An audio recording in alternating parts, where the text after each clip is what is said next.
30 times.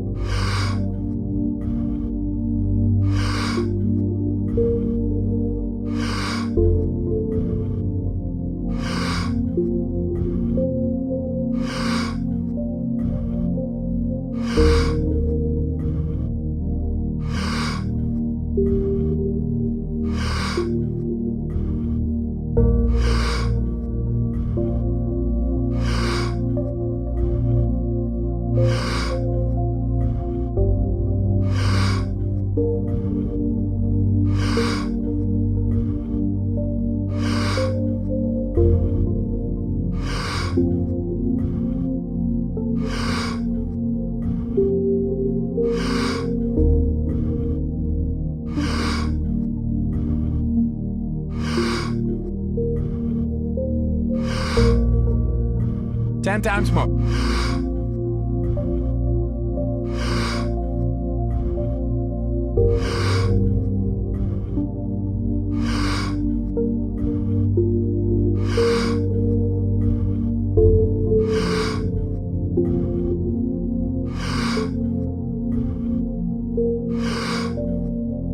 Two times more.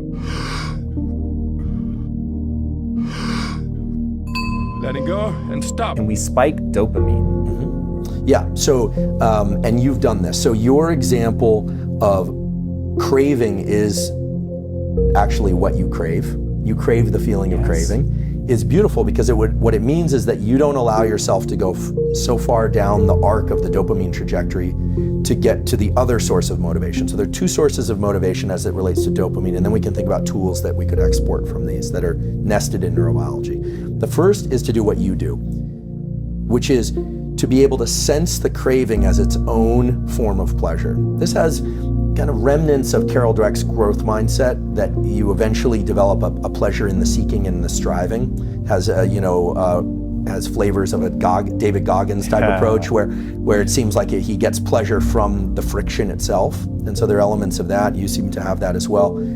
But if you can start to identify the craving as its own internally released drug, this thing dopamine, that is a source of motivation, then what you realize is that capturing the reward is wonderful, but attaching dopamine to the reward is actually a little bit dangerous. Attaching. Yeah, this is celebrating the win more than the pursuit, it actually sets you up for failure in the future. And so this gets us right into something called dopamine reward prediction error.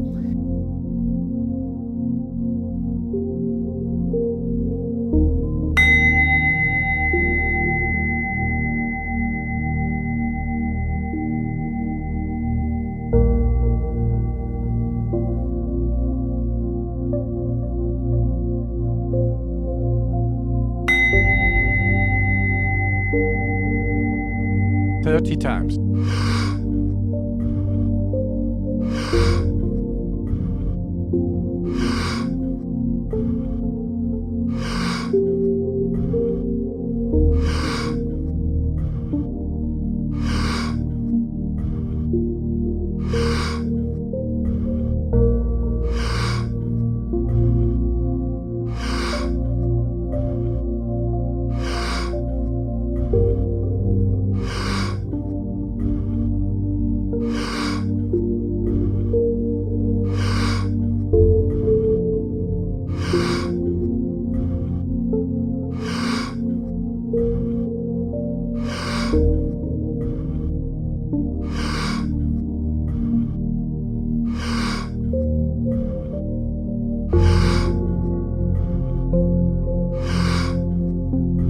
Ten times more.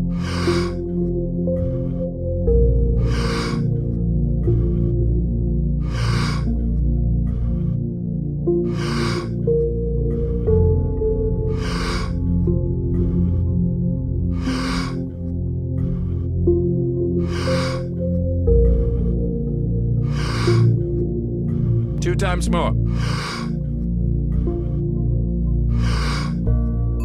Letting go and stop. Reward prediction error is basically if you expect something to be really great and then it's not quite that great, your dopamine baseline lowers. And now understanding what we know about dopamine, that means that not only did you You feel as if you lost because it wasn't as much a celebration as you thought it would be, but it also means that you're starting from a lower place, meaning you are less motivated. Now, the simpler way to conceptualize this is, I have a colleague at Stanford, she runs the addiction dual diagnosis clinic. Her name is Dr. Anna Lemke. She has a book called Dopamine Nation that's out right now. And she's really described this pleasure-pain balance, where anytime you have a bunch of dopamine and you're in pursuit, after you achieve a win, now this could be a business win, a relationship, a win of any kind, but inevitably there's going to be a tipping back of the scale on the pain side. And that pain side is always going to go a little bit higher than the dopamine side. So this is what you would feel if you pursued a goal like building a big company. Here it comes, the big sale. And then there's the, well, what now? The kind of letdown. Now, if you simply wait and stop pursuing dopamine for a short while, the scale starts to reset. The problem is a lot of people immediately roll right into the next pursuit. And then what happens is that scale starts to get stuck on the pain side. A little bit more. And pretty soon, no amount of seeking will allow you to experience that craving and motivation. So what does this mean in terms of an actual tool? Well, first of all,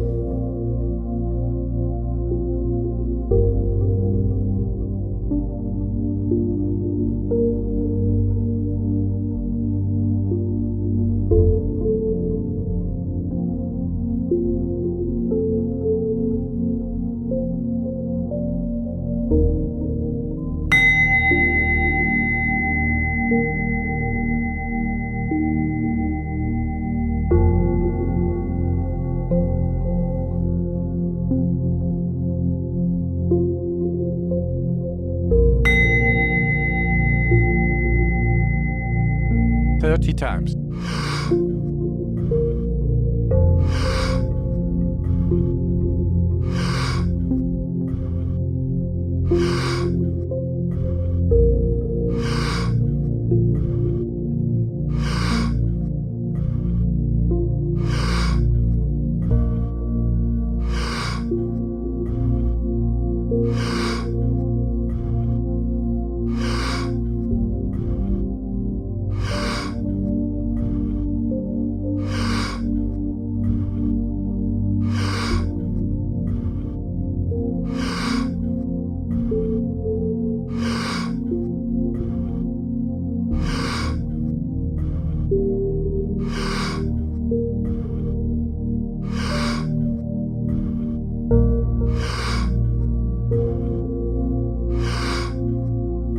Ten times more.